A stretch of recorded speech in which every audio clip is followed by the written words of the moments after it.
Oke, baik. Jadi hari ini materi kita tentang pemindahan risiko kepada perusahaan asuransi. Ini pernah kita senggol pada pertemuan sebelumnya, tapi tidak kita bahas lebih dalam. Jadi perusahaan asuransi itu sebenarnya adalah perusahaan yang menangani risiko-risiko individu ataupun organisasi. Ya, jadi nanti ada banyak pengertiannya kita bahas, terus tujuannya sampai dengan produk asuransi dan lain-lain. Nah, kita masuk ke definisinya terlebih dahulu. Jadi menurut Profesor Mer dan Simek memberikan definisi asuransi sebagai suatu alat untuk mengurangi risiko keuangan, ya, dengan cara pengumpulan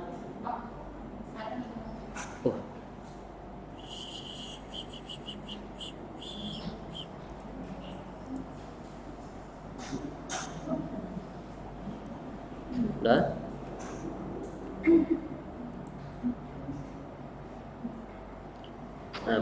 mengurangi risiko keuangan dengan cara pengumpulan unit-unit exposure dalam jumlah yang memadai untuk membuat agar kerugian individu dapat diperkirakan. Kemudian kerugian yang dapat diramalkan itu dipikul merata oleh mereka yang tergabung.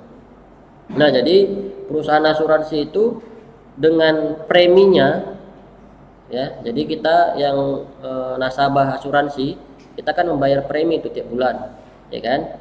Dengan apa timbal baliknya, jadi perusahaan asuransi itu akan menjamin kerugian yang akan terjadi di masa depan. Nah, itulah kurang lebih ya pengertiannya. Jadi kayak misalnya kita asuransi kesehatan BPJS, itu kan asuransi. Jadi suatu saat kalau kita sakit, kita nggak perlu ngeluarin uang lagi, kita cuma tunjukkan kartu keanggotaan kita saja di rumah sakit. Begitu juga halnya dengan kayak prudensial, terus dan lain-lain ya.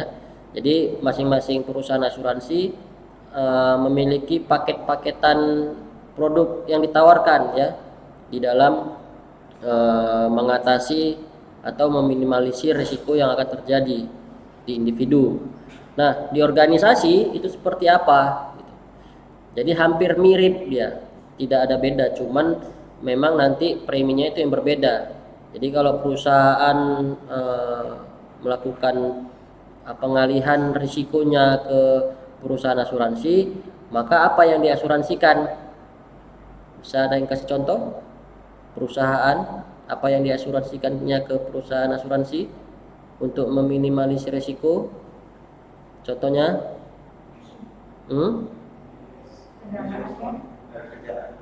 Ya itu oke lah. Yang lain? Bangunan, gedung. Jadi suatu saat kalau terjadi kebakaran, perusahaan tersebut nggak rugi. Nggak rugi dalam artian tetap rugi. Cuman nggak rugi banyak karena kerugian atas kebakaran tersebut itu bisa diklaim di perusahaan asuransi. Terus apa lagi?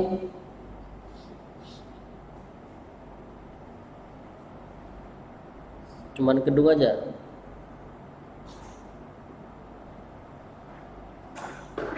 Kendaraan operasional kayak mobil ya. Mobil yang dipakai untuk kegiatan operasional perusahaan itu baiknya diasuransikan juga. Kenapa?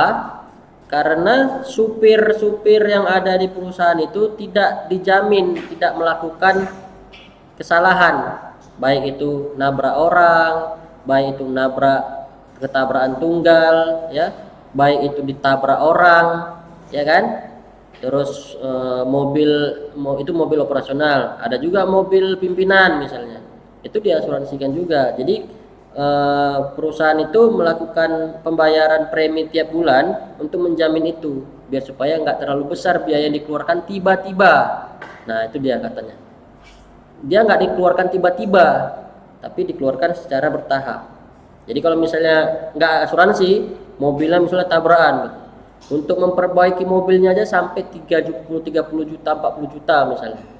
Dan itu sangat berat dilakukan sama perusahaan jika dikeluarkan tiba-tiba, ya kan? Tapi kalau perusahaan itu cuma 500.000 sebulan untuk ngasuransikan mobilnya itu, dalam berapa tahun gitu, sampai game dia. Habis itu kan nggak bayar-bayar lagi, tapi tetap ditanggung. Nah itu mungkin bisa lebih ringan gitu. Sama kayak kita kredit, kita nggak mampu beli mobil dengan harga 200 juta sekaligus keluar duit, karena kita pegawai negeri sipil misalnya, karena kita pegawai biasa gitu. Tapi kita melakukan apa? Apa namanya? Iya, kredit. Ya, jadi kredit kan kita bayar per bulan kan? Nah, ini prinsip pembayarannya sama, tapi produknya berbeda ya, sama kredit. Udah jelas kira-kira? Iya, udah jelas? Oke, definisi kedua. Menurut si Profesor Mark R. Green, mengartikan asuransi sebagai suatu lembaga ekonomi yang bertujuan mengurangi risiko dengan jalan mengkombinasikan dalam suatu pengelolaan sejumlah objek yang cukup besar jumlahnya, sehingga kerugian tersebut secara menyeluruh dapat diramalkan dalam batas-batas tertentu. Nah, sebelum nasabah dan perusahaan asuransi deal, itu ada satu berkas yang harus dibaca dulu untuk kesepakatan dua belah pihak, agar nanti di kemudian hari tidak salah paham gitu. Jadi kalau misalnya nih ada perusahaan dia pengen ngasuransikan gedungnya gitu, tapi rupanya yang diasuransikan itu cuman gedungnya aja. Nah, di syarat dan ketentuan itu hanya gedungnya. Dia pikir perusahaan yang ngasuransikan itu sama isi-isinya. Nah, kan terjadi miskomunikasi kan? Kalau misalnya nggak dibaca dulu dan disepakati bersama. Makanya sebelum melakukan asuransi itu, mengalihkan resiko ke perusahaan asuransi itu harus benar-benar sepakat dulu apa-apa saja yang akan menjadi objek-objek yang ditanggung sama pihak asuransi. Apakah sama isi-isinya, gedung sama isinya, apakah gedungnya doang gitu ya. Jadi itu akan berimbas pada besaran premi yang dikeluarkan tiap bulan. Ya. Nah, jadi dirangkum menurut kedua tadi, asuransi adalah suatu alat untuk mengurangi risiko yang melekat pada perekonomian. Nah, ini ujung-ujungnya untuk apa ya? Untuk meminimalisir biaya aja nih sebenarnya. Tapi dikeluarkan juga biaya untuk itu. Tapi nggak secara langsung besar gitu ya. Dengan cara menggabungkan sejumlah unit-unit yang terkena risiko yang sama atau hampir sama dalam jumlah yang cukup besar, agar kemungkinan kerugiannya dapat diramalkan, dan bila kerugian yang diramalkan terjadi akan dibagi secara proporsional oleh semua pihak dalam gabungan itu. Nah, itu yang saya bilang tadi, gedung, isi, terus apalagi yang ditanggung. Jadi juga kalian perlu ketahui, jadi kalau misalnya kita bayar premi itu ada batas berapa kali bayar dia, berapa tahun. Setelah itu dia nggak perlu bayar lagi. Dalam arti udah game dia bayarnya, tapi tetap ditanggung. Nah, kalau dia terjadi klaim atau terjadi risiko yang harus dibayar sama perusahaan asuransi, maka perusahaan asuransi tersebut akan mengurangi dari premi yang udah dikutip tadi. Nah, jadi premi yang udah diserahkan tadi juga ada perjanjiannya untuk ditarik kembali. Ada juga yang seperti itu. Ya, jadi makanya perusahaan besar biasanya senang mengalihkan risikonya kepada perusahaan asuransi. Nah, tujuan asuransi ya memiliki tujuan untuk memindahkan risiko kepada pihak lain. Ya, udah kita bahas ya, dari kemarin pun sudah kita bahas ini. Dengan cara pihak lain tersebut membayarkan sejumlah premi yang telah diberikan kepada pemberi asuransi. Dengan kata lain, bagi penerima asuransi memiliki tujuan untuk meminimalisasi risiko yang akan dihadapinya. Sedangkan bagi pemberi asuransi memiliki tujuan mengumpulkan dana yang akan dijadikan sebagai modal untuk pembiayaan usaha. Ya, itu ya. Jadi sudah saya jelaskan tadi, kita yang mengalihkan risiko itu membayar premi. Ya, membayar premi untuk apa? Ya, untuk menjamin risiko di masa depan yang akan terjadi. Tapi bukan uangnya hilang gitu. Uangnya bisa ditarik kembali. ya, tapi dengan ketentuan dan syarat-syarat yang telah disepakati bersama. Produk dan asuransi. Dalam garis besarnya ada dua jenis asuransi. Asuransi sejumlah uang dan asuransi ganti rugi. Ini kita lihat ya. Nah, jadi yang pertama nih asuransi sejumlah uang.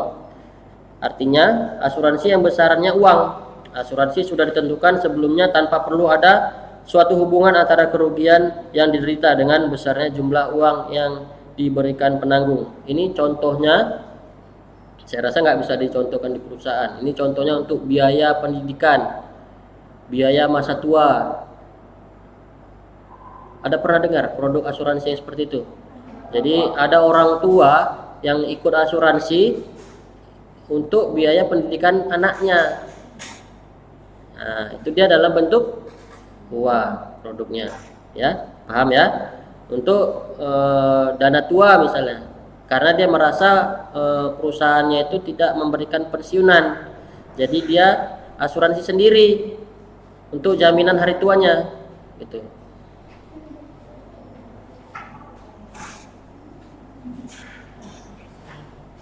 Sehingga asuransi yang dihasilkan adalah uang di masa yang akan datang. Ini samanya sebenarnya seperti menabung. Tapi kalau menabung ini kan karena ada sedikit pengen gitu, oh diambil aja lah, nanti masih bisa nabung lagi. Tapi kalau di asuransi itu nggak bisa, kita memang harus dibayar biar supaya nanti uangnya tersimpan dan di masa depan, masa akan datang uang itu bisa cair. Selanjutnya asuransi kerugian. Nah, ini tadi yang sudah kita contohkan ya. Asuransi kerugian dapat diartikan ganti kerugian yang diberikan perusahaan asuransi penanggung kepada pemegang polis atau tertanggung. Harus seimbang dengan kerugian yang dialami. Nah, ini contohnya kalau misalnya kebakaran tadi ya, gedung. Nanti orang asuransi itu melakukan inspeksi terhadap kerusakannya. Misalnya yang terbakar cuma dapurnya aja rupanya. Ya, yang dibayar sebesar dapurnya saja. Enggak satu gedung semua yang dibayar. Halo. Kan bentar lagi ngajar. Hah? Nanti mana?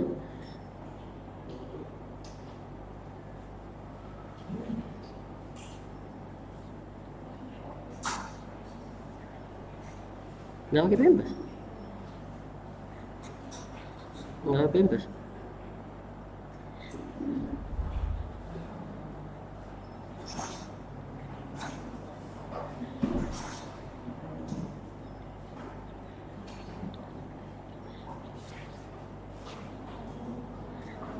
Mencret aja.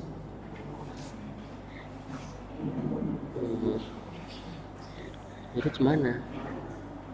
Maaf lah ya, abang nggak bisa bantuin.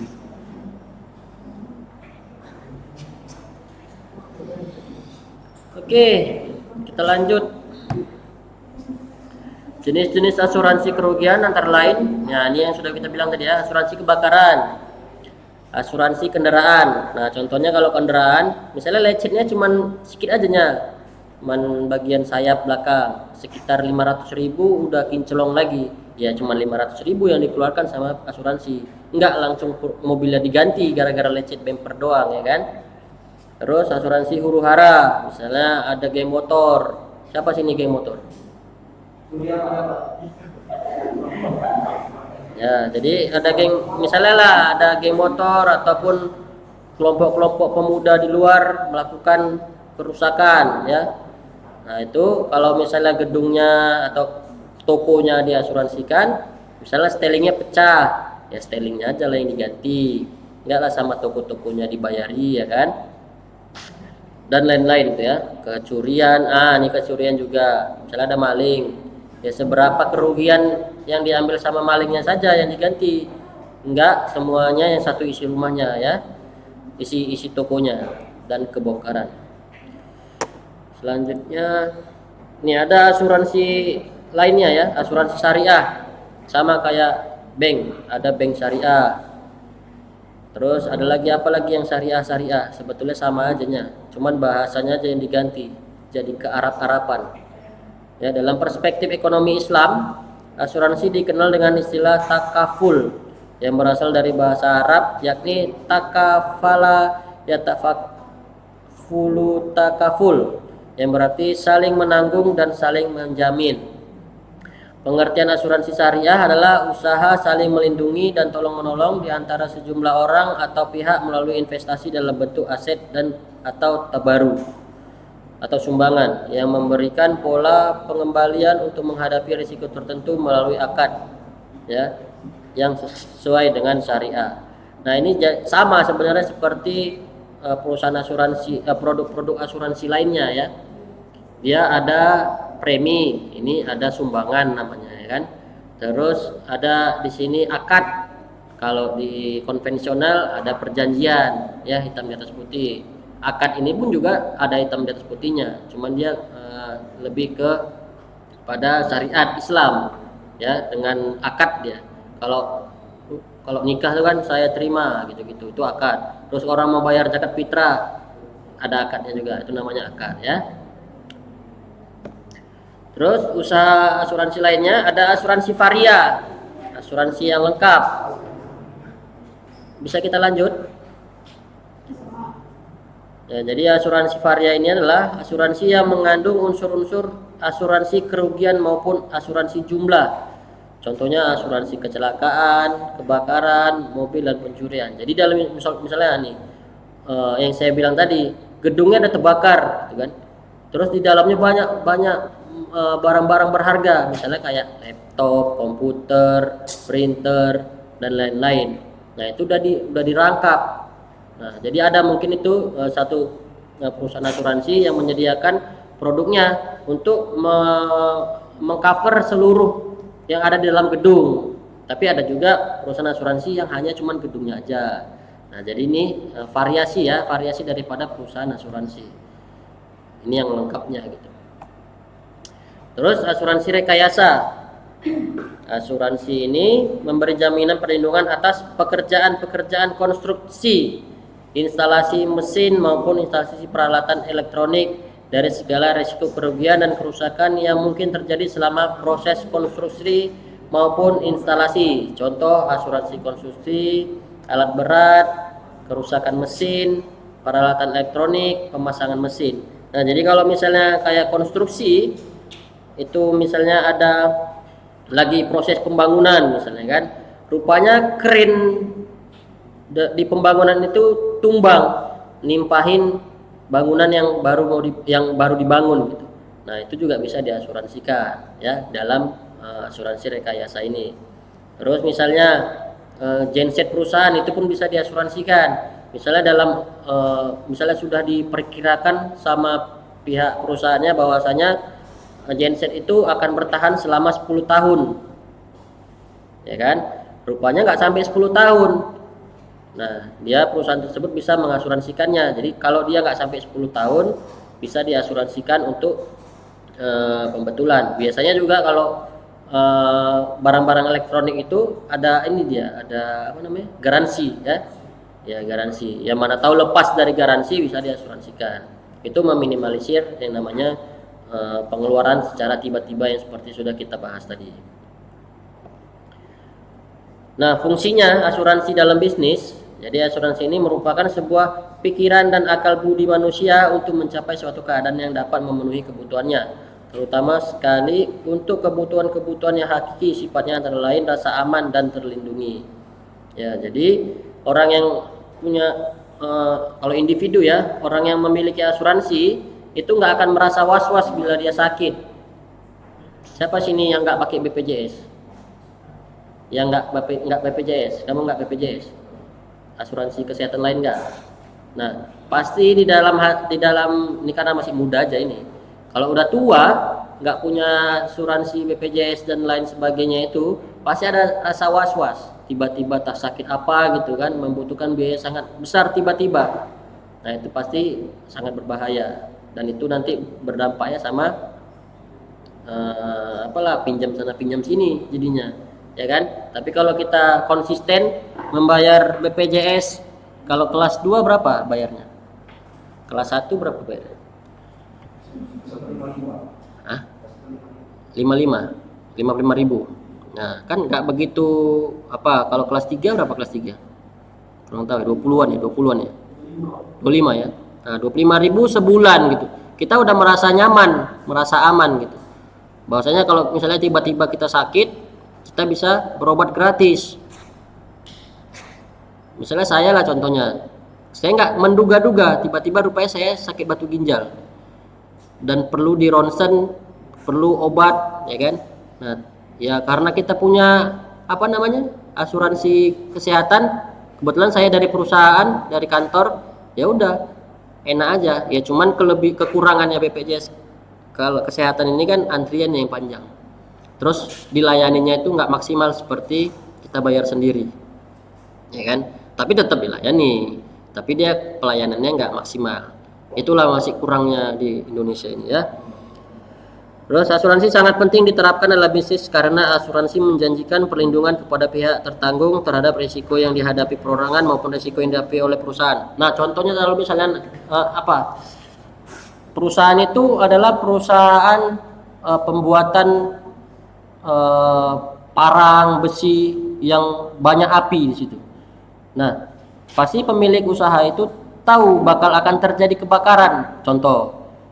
Jadi kalau dia nggak punya asuransi kebakaran untuk gedung ininya, usahanya, itu pasti ada rasa was-was aja tiap hari. Pegawainya pun masih dimarahin aja. Kau itu jangan sembarangan nanti terbakar, gitu kan? Kamu tolong di situ jangan sembarangan nanti terbakar. Ada rasa was-was. Tapi kalau enggak ya udah selalu aja deh. Yang penting SOP-nya ini kalian terapkan seperti ini. Kalau ada yang melanggar pasti kebakar. Pasti terbakar, udah rasa tadi udah kita asuransikan ya udah kita slow-slow aja. Orang ada asuransi sama kayak orang punya mobil. Kalau dia udah asuransikan mobilnya, enak aja tuh, tabrak lah. Nanti klaim. Ya kan? Tapi ada juga nanti yang sengaja dirusak-rusakin mobilnya. Biar supaya di-cat sekalian satu body misalnya. Nah, itu nggak boleh ya. Nah, itulah contohnya tadi ya. Terus manfaatnya lagi asuransi pada bisnis, rasa aman dan perlindungan itu juga harus kita bahas. Terus pendistribusian biaya dan manfaat yang lebih adil.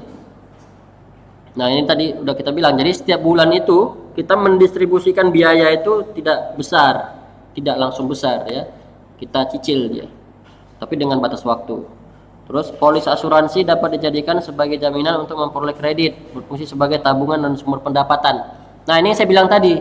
Jadi kalau kita udah game bayarnya, udah selesai kita bayar berapa tahun, itu uang kayak tabungan bisa kita tarik. Itu kalau yang swasta ya. Kalau BPJS kayaknya enggak. Bisa kita tarik kayak prudensial, itu kita asuransi kesehatan di situ, kita bayar sampai game misalnya 10 tahun gitu. 10 tahun udah selesai. Nanti kalau kita nggak sakit-sakit, kita sehat terus gitu kan, kita nggak pernah klaim, itu uangnya utuh bisa kita tarik. Sama kita nabung. Sama halnya juga dengan perusahaan. Kalau dia gedungnya diasuransikannya kebakaran, tapi rupanya proses di dalam gedung itu sangat baik. SOP standarnya juga dilaksanakan dengan baik sama pegawainya, tidak ada kesalahan apa-apa. Jadi gedungnya tetap aman, nggak terbakar. Dalam waktu jangka waktu yang sudah ditetapkan pembayaran preminya itu bisa ditarik lagi uangnya sama perusahaan. Jadi istilahnya kayak nabung. Ya. Terus alat penyebaran risiko. Dengan asuransi risiko kerugian dapat disebarkan kepada penanggung. Ya, ini udah pasti ya. Dari tadi kita bahas itu. Jadi kayak kebakarannya nggak perusahaan yang nanggung, tapi perusahaan asuransi yang nanggung. Memang ada sedikit kerugian, mungkin kerugian waktu ya, karena gedungnya terbakar, jadi operasional bisnis perusahaannya jadi terganggu misalnya kan. Jadi dia perlu waktu untuk recovery berapa bulan, atau dia perlu menyewa gedung lain dan mengeluarkan biaya. Nah, tapi kan nggak sebesar kerugian jika tidak diasuransikan kan. Selanjutnya, risiko pihak penanggung, risiko pihak tertanggung. Jadi apakah semua risiko di atas dapat dialihkan kepada perusahaan asuransi? Maka jawabannya adalah tidak bisa. Hanya risiko fundamental dan risiko murni saja yang bisa diasuransikan dengan syarat-syarat tertentu. Nah, saya bilang tadi, ya kan, nggak semuanya bisa diasuransikan. Kayak misalnya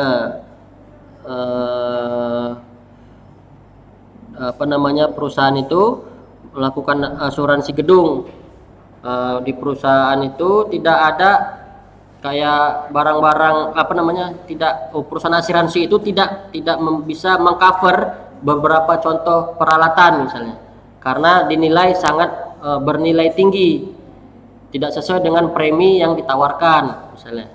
Kayak perusahaan itu perusahaan besar ya yang memiliki teknologi tinggi misalnya, perusahaan asuransi tidak mampu untuk mengcover itu karena ya secara biaya sangat besar dan tidak memungkinkan untuk di cover.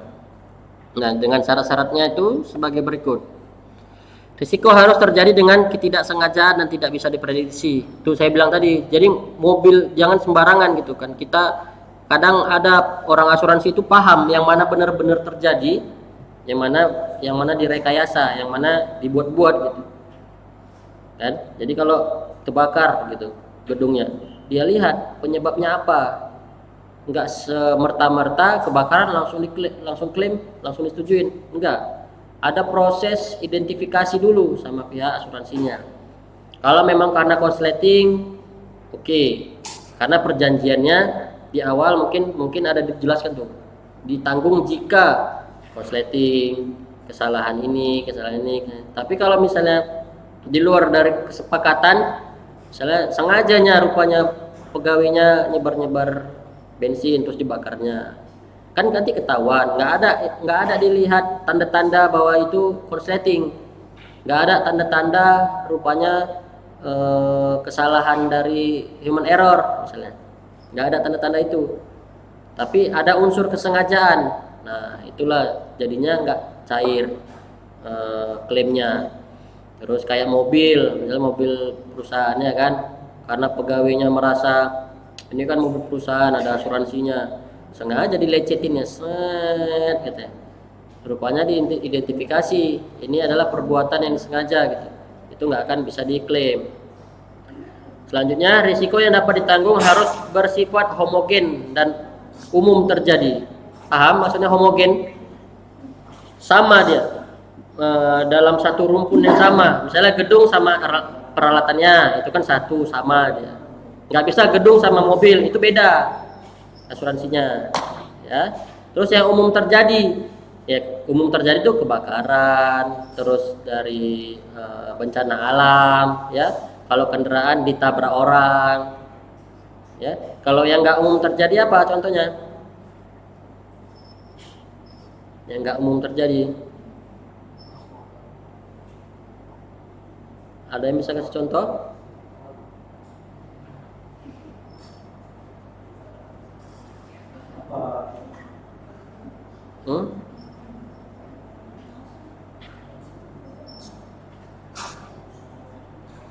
Ada yang bisa kasih contoh? Misalnya kalau orang sakit nih, yang nggak umum terjadi rupanya dia disantet.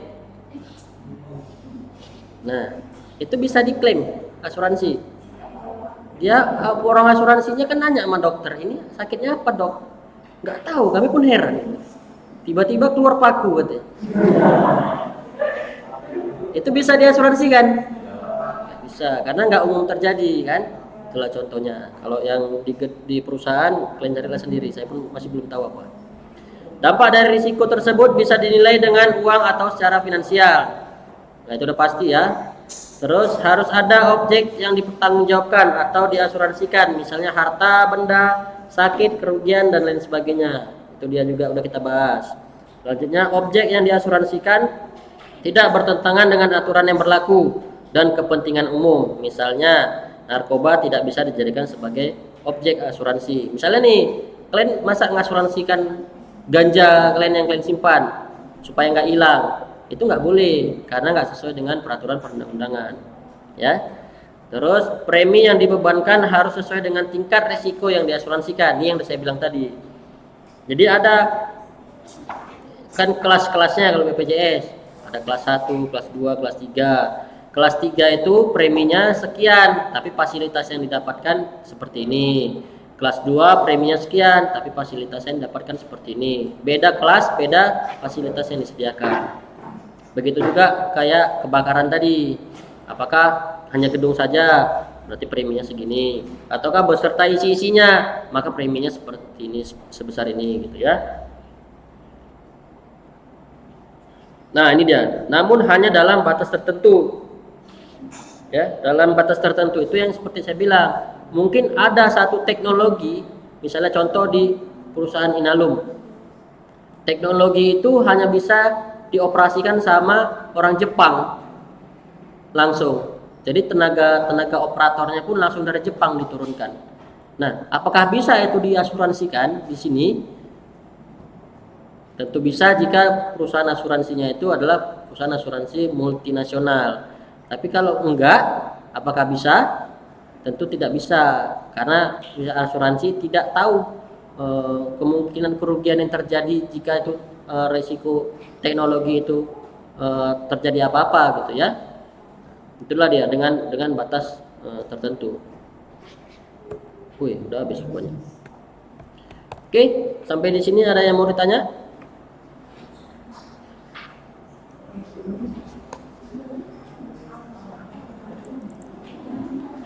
Ada yang mau ditanya?